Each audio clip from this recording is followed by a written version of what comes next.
Olá, Flávia, olá a todos. E devido à alta exposição, né, através de séries, televisão, através do conteúdo digital, as crianças estão mais expostas à hipersexualização. E a hipersexualização também pode ter a ver com o conteúdo que a criança consome, né, como também a forma que ela se veste. E para falar um pouco sobre esse tema, eu estou aqui no Conselho Tutelar para falar com o conselheiro tutelar, o Rogério Santana. Rogério, né, qual a orientação do conselho quando realmente a criança ou o adolescente, eles são expostos a esse conteúdo ou a esse comportamento de hipersexualização? É importante a gente observar que às vezes é até uma imposição do contexto social em que a criança está exposta, né? É claro que essa é uma questão muito da educação familiar, né? E o Conselho Tutelar não vai trabalhar em cima do tipo de educação que a família dá para a sua criança. Mas é importante estar atento ao tipo de vestimenta, né? Ao tipo de conteúdo que acessa nas redes sociais, sobretudo meninas, né? Que acabam, né? É claro que não há problema em usar roupa curta, a questão não é essa. Mas a questão de estar tornando cada vez mais cedo as crianças adultas. E a gente sabe que criança precisa ser criança. Então, criança tem que usar roupa de criança, criança tem que brincar com coisas próprias de criança e não já tem namoradinho, né? Já tem roupas já de adolescente, roupas já de mulher adulta, o uso de maquiagem, enfim.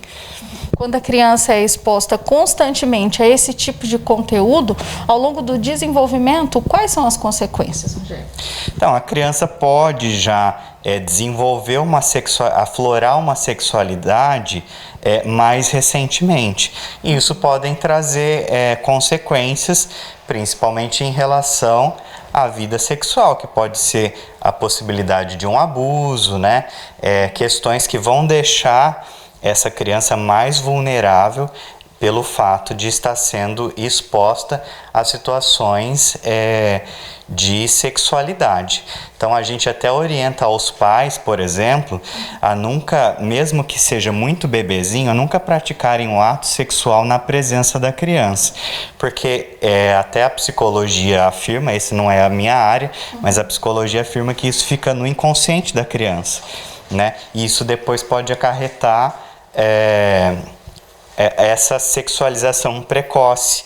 Isso pode trazer danos aí para a vida social da criança. Rogério, e quando a criança é exposta, né, por esse conteúdo, às vezes viu sozinha, né, porque tem acesso a tablet, a celular, ou muitas vezes através de terceiros, né, qual é o papel dos pais, né, como tratar, como falar sobre isso de uma forma de acordo com a idade, né, que a criança entenda, mas que também não vai atingir ou não vai influenciar nessa hipersexualização.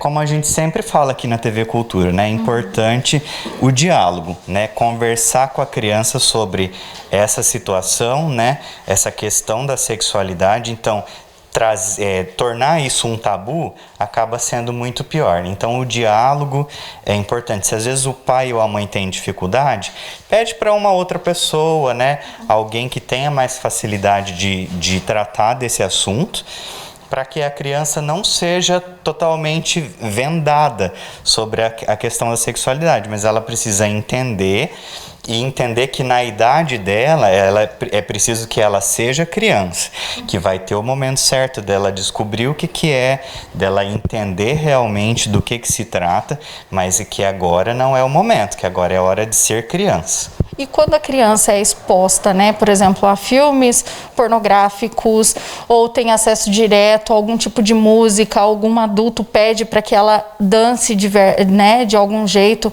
de determinada forma, né, isso entra em hipersexualização ou nesse caso já é considerado abuso?